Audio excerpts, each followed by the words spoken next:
What's going on, everybody? It's Joel here, and today we're taking a look at the Puma Fuse 3.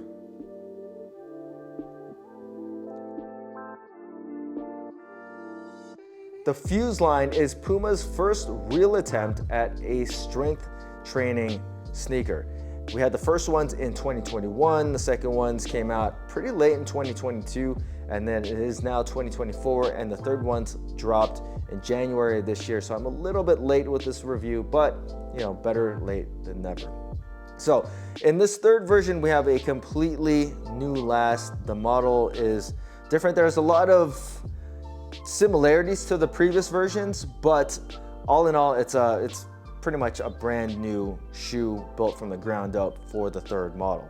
So first off, let's talk about the construction of the Fuse 3.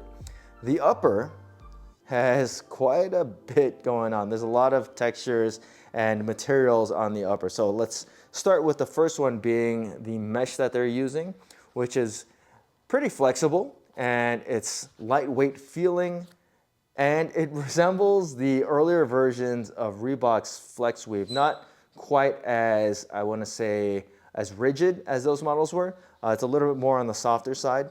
And then on top of that, you have some overlays, a little bit double stacked in the toe for the toe bumper. The overlays provide support and structure in certain areas, also durability and protection. That overlay extends over the metatarsals on the medial side and goes up into where the laces are. It's also kind of double stacked there to give it more structure. And then you have their power tape on the medial side where your metatarsal is. And what I'm assuming that is there for is just more foot containment towards the medial side. On the lateral side, we now have the Puma logo going the right way. In the first two models, it was a reversed Puma logo. So coming around the ankle collar, we have another kind of mesh material that houses the foam of the ankle collar. There's a good amount of ankle cushioning, and there's no real heel slip in this shoe. There is a little pull tab at the back, and then you have a kind of thin but also cushioned tongue. It's thin, but it's got some like pods for cushioning. I don't mind it. It stays in place. It is gusseted, and there is also a lining inside of the shoe, which I can't really show you, but I guess you can kind of see it through the mesh, and that keeps your toes comfortable so that nothing is making hard contact with your foot. The lacing system on the shoe is a little interesting. It's actually offset towards the lateral side, and the reasoning for that is so that when you're doing rope climbs, the rope doesn't catch your laces and untie them or cause any premature wear on the laces because they are a little bit softer. And I don't mind these laces. They don't come untied, or I haven't had any issues with them becoming untied. We have pretty much a standard lacing pattern. It goes on the outside of the lateral side and then on the inside of the medial side, which is kind of interesting looking. There's no like webbing down the sides that I can kind of tell. And then there's no runner's lock or anything, but I didn't really find that there was a problem with lacing these shoes up or keeping them tight. Now, another thing that I think the offset laces helps with is it keeps pressure off the big toe metatarsal, and that is nice because it makes the shoe not want to push your big toe in like some of the more narrow shoes out there would do. So I think that the offset lacing helps with the fit of the shoe as well. Now, going back to the heel part of the shoe, we have a pretty large and angular heel counter, and that's to stabilize the heel, but also it's to help you slide up the wall for when you're doing handstand push-ups. As you can see, it is slightly protruding over the midsole and the heel or the outsole of the Fuse. Now, taking a look at the outsole of the shoe, we have Puma grip rubber all throughout the full length of the outsole. At the forefoot, we have the Fuse Flex tread pattern. As you can see, there's a bunch of little cuts and patterns to the outsole of the shoe, making the forefoot extremely flexible. And another thing that I like about that is that not only helps for things like running and jumping, but it also helps with getting good forefoot contact for when you're doing your lifting movements. Now coming around to the midfoot to the heel, we have a more dense rubber that is a lot less flexible than the forefoot. So it's a pretty stark difference from the way that the forefoot feels to the heel. The heel on the shoe is extremely stable. The extended contact points at the heel make the shoe feel like you have a very wide base, but it does make the shoe also feel kind of clunky in that area. Returning to this year's Fuse is the drop-in midsole. So we do have a 4mm drop with this drop-in midsole, and it has a softer forefoot foam and a more dense heel foam. Another thing that I like about this shoe is that it does have somewhat of a slightly lower profile, giving it kind of a minimalistic feel for a training shoe. But I mean, obviously it is not like a barefoot shoe or a minimalist shoe at all. So it just kind of feels lower to the ground than maybe some of the other training shoes on the market. Now, what really kind of kills this shoe for me is the fact that it is a brick. It is super heavy. This is the heaviest training shoe that I have ever used in my size.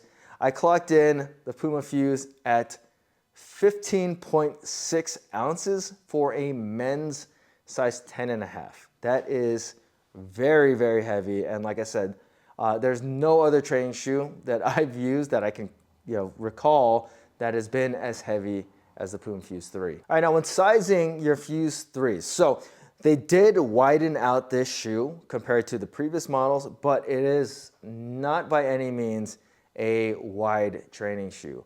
I'd say that it should fit most people, but the toe box volume on this shoe is not very good. It's a little bit flat.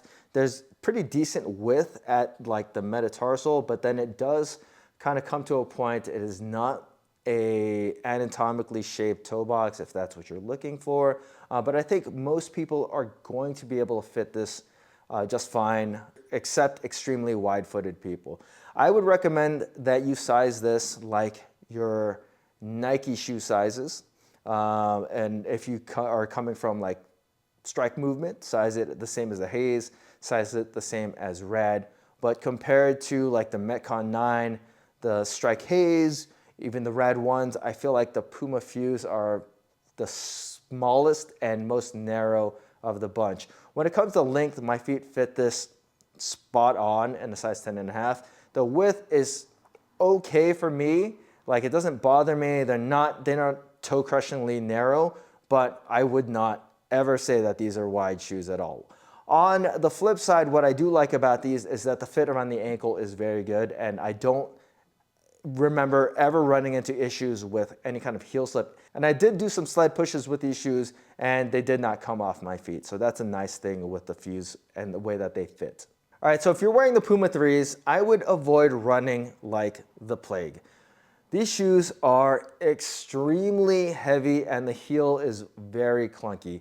They are, on the flip side, oddly flexible. So it's this weird feeling because it hides the weight for certain movements, but if you're doing things like longer runs, the Fuse 3 are they're just awful. I would not even want to wear these for like a 400-meter run. On the runner, I thought that they were worse than if I was running outside. If you're just running outside, it's a lot easier to run in with the Fuse 3. You don't notice the weight as much and the flexibility is pretty good. But when you're on the runner, like picking your feet up, trying to drag the track, I thought that the Fuse 3 were just awful. Now, once again, the flexibility on these shoes is very good. So if you're doing things like double unders, you don't quite notice the weight as much. And then the flexibility in the forefoot is also very good there.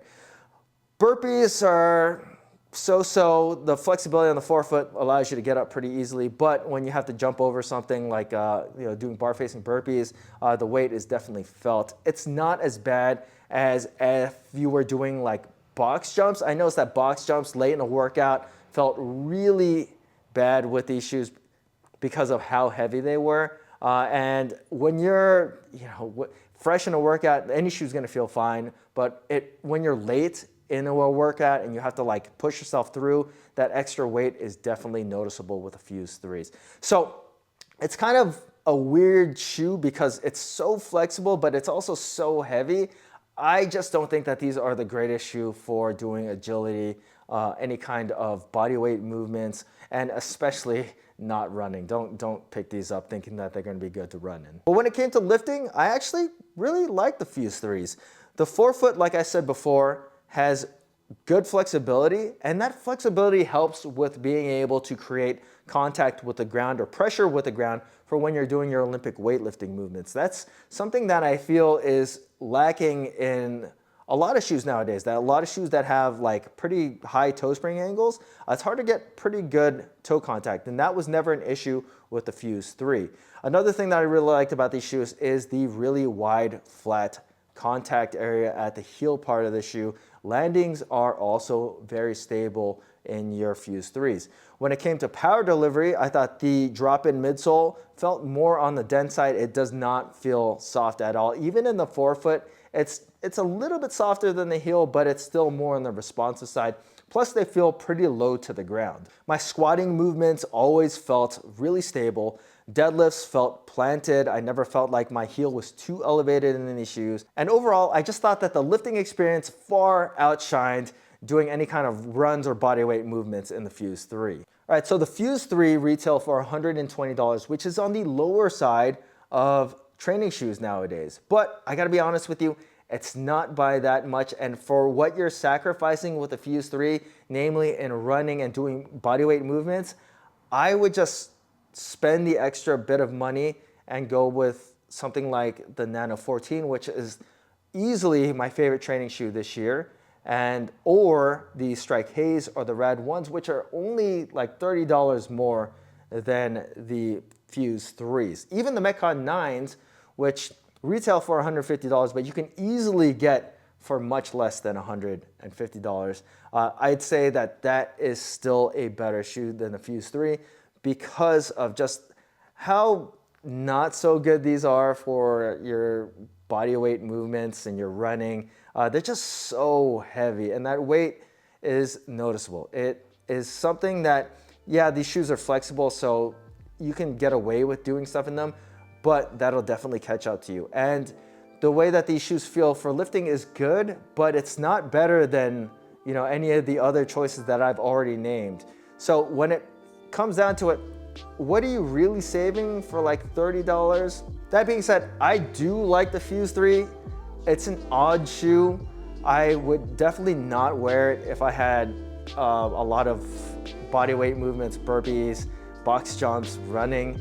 But if it was a workout that had, you know, gymnastics movements where I'm not really too worried about the weight of a shoe, and then some kind of barbell cycling, barbell lift, then I would say that the Fuse 3 are still a pretty decent pick. And I honestly think that some people out there are gonna be okay with the weight of these shoes. They're just not for me. If you guys have any questions about the Puma Fuse 3, feel free to leave them in the comment section. And as always, guys, please hit that like button, subscribe, and thanks for watching.